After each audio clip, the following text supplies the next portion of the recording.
السلام علیکم، امید کرتی ہوں بیٹا آپ سب ٹھیک ہیں۔ آج کا ہمارا اسلامک اسٹڈیز کا لیکچر 30 دسمبر کا سٹارٹ ہو رہا ہے فرام حدیث نمبر 17 پیج نمبر 130۔ اوکے، اب ہم دیکھتے ہیں اس کا ٹاپک کیا ہے، وہ ہے برائی کو روکنے کا حکم۔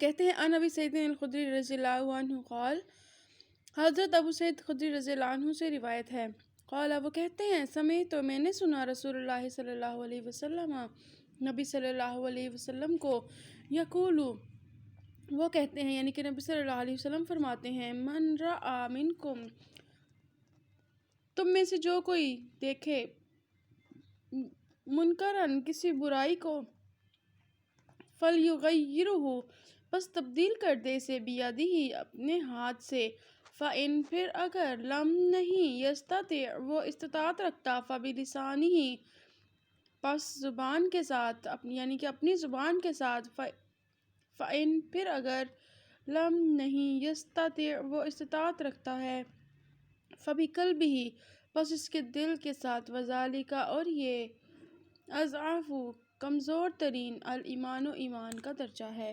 کیا مطلب ہے اس حدیث کا؟ نبی صلی اللہ علیہ وسلم نے فرمایا کہ تم میں سے کوئی شخص اگر برائی کو دیکھے تو اسے اپنے ہاتھ سے روکے، اگر وہ اپنے ہاتھ سے روکنے کی استطاعت نہیں رکھتا تو اپنے زبان سے روکے، ٹھیک ہے، اور اگر اس برائی کو روکنے کی وہ اپنی زبان سے بھی استطاعت نہ رکھتا ہو تو پھر اس برائی کو دل سے برا جانے، یعنی ایٹ لیسٹ برائی کو برا ضرور سمجھے، اس کو اچھا سمجھ کے خود اس میں نہ چل پڑے، ٹھیک ہے۔ تو کیا ہے، کہتے ہیں کہ یہ جو دل سے برا جاننا ہے یہ ایمان کا کمزور ترین درجہ ہے، کہ جہاں پہ آپ اتنے وہ ہیں، مجبور ہیں کہ آپ کسی کو روک بھی نہیں سکتے، تو کہا کہ یہ ایمان کا کمزور ترین درجہ ہے اگر آپ نے اتنی صلاحیت نہیں ہے۔ چلیں اب ہم دیکھتے ہیں اس حدیث کی تشریح۔ کہتے ہیں کہ اس حدیث میں اسلام نے جو بتایا کیا ہے کہ اسلام میں برائی ہمیشہ ناپسندیدہ رہی ہے، اس لیے اس کو روکنے اور حوصلہ افزائی نہ کرنے کا فیصلہ کیا گیا ہے۔ اس سمن میں حدیث مبارکہ بہت اہم ہے۔ کہتے ہیں کہ اس میں برائی روکنے کا طریقہ بتایا گیا ہے، کیونکہ معاشرے میں برائی کو روکنے کے لیے حالات کے مطابق معاشرے کے مختلف طبقات حسب ذیل اختیار کیے گئے ہیں، ٹھیک ہے، جس میں سب سے پہلے ہے ہاتھ سے روکنا۔ کہتے ہیں کہ برائی کو روکنے کا سب سے اعلیٰ ترین درجہ کیا ہے؟ بذریعہ قوت اس کو ختم کرنا ہے، ٹھیک ہے۔ اس عمل میں یہ طبقات زیادہ ذمہ دار ہیں۔ کون کون سے؟ مسلمان حکمران اور نہی عن المنکر کا فریضہ۔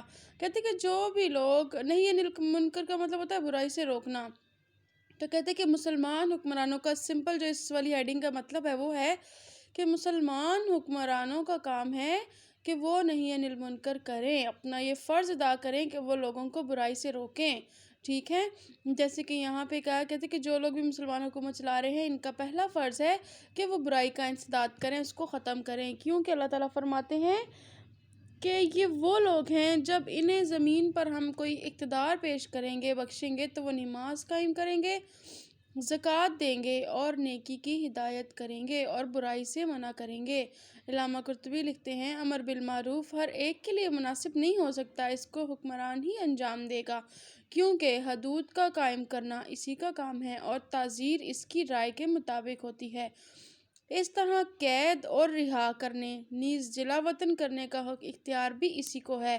پس وہ ہر شہر میں کسی صالح، مضبوط اور صالح مطلب نیک عمال کرنے والا، ٹھیک ہے، مضبوط اور ایماندار آدمی کو اس کام پر مقرر کرے گا اور اس کا حکم دے گا اور حدود کو بغیر کسی زیادتی کے جاری کرے گا، ٹھیک ہے، یعنی جو بھی لیمٹس بتائی جائیں گی وہ بغیر کسی زیادتی کے ہوں گے۔ اللہ تعالیٰ فرماتے ہیں اگر ہم نے ان کو زمین میں اقتدار دیا تو وہ نماز قائم کریں گے۔ اس طرح موجودہ دور میں الگ محکمہ ہونا چاہیے جو برائی کو روکنے اور اچھائی کا حکم دے، ٹھیک ہے۔ سعودی عرب میں کہتے ہیں کہ اس طرح کا محکمہ کام کرتا ہے جس کی نگرانی میں نماز کے وقت تمام کاروبار بند ہو جاتا ہے اور نماز کے وقت صرف نماز پڑھنا فرض ہو جاتا ہے۔ وہ ایسا کام کرتے ہیں، یہ ایک محکمہ ہے ان کا، ٹھیک ہے، ایک ڈپارٹمنٹ ہے جو اس کے لیے کام کرتا ہے اور پراپر کام کرتا ہے کہ جیسے ہی اذان ہوتی ہے، نماز کا وقت ہوتا ہے، کوئی بھی اپنا بزنس نہیں کر سکتا، ہر ایک کے لیے مسٹ ہے کہ وہ جائے اور جا کر نماز ادا کرے۔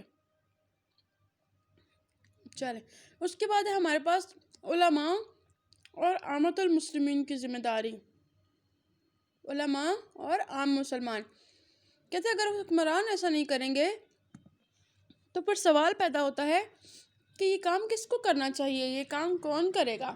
کہتے ہیں کہ ایسی صورت میں امت مسلمہ کی دوہری ذمہ داری ہے کہ معاشرے کی اصلاح کی ذمہ داری عام مسلمانوں پر آ پڑی ہے. تو پھر اس ضمن میں علماء، امراء، حکمران، ٹھیک ہے، اور معاشرے کے بااثر افراد کا یہ فرض ہے کہ وہ یہ فریضہ سر انجام دیں اور وہ اپنی اپنی طاقت کے مطابق برائی کو روکنے کی کوشش کریں، ٹھیک ہے، قوت آزمائیں.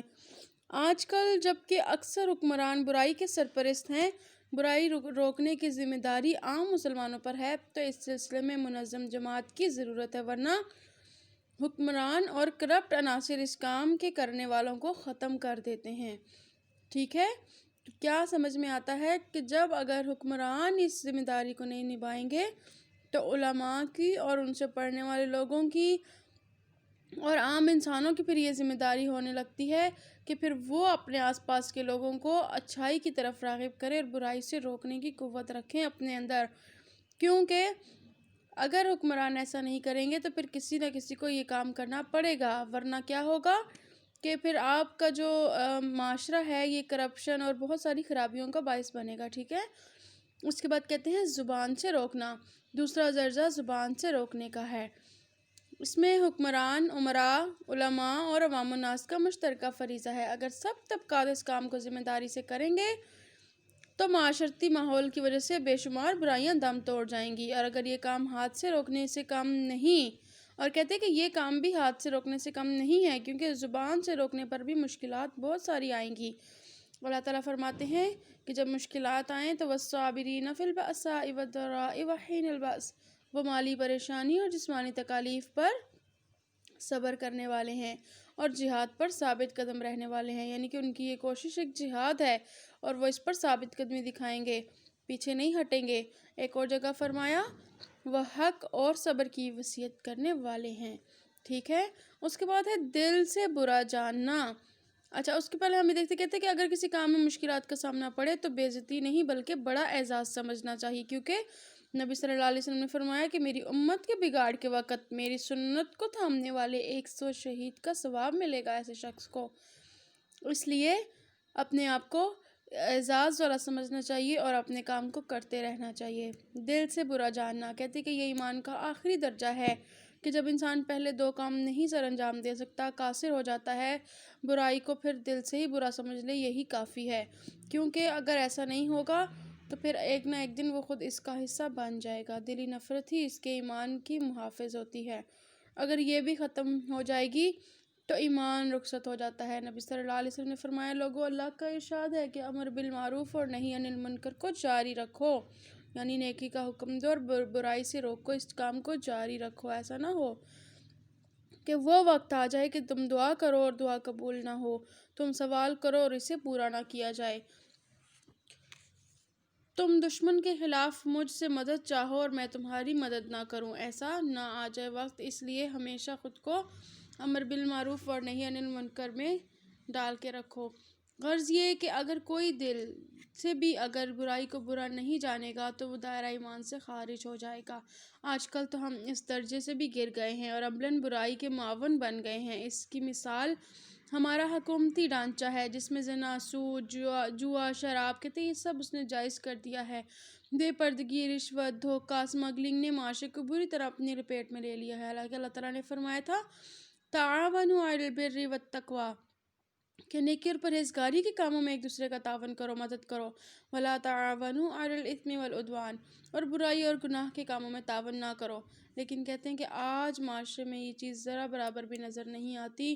اس آیت کی روشنی میں برائی کے ساتھ تعاون کی گنجائش ذرا برابر بھی نہیں ہے، لیکن آج ہم برائی کے ساتھ زیادہ تعاون کرتے ہیں اور اچھائی کے ساتھ تعاون کو ہم بھول بیٹھے ہیں.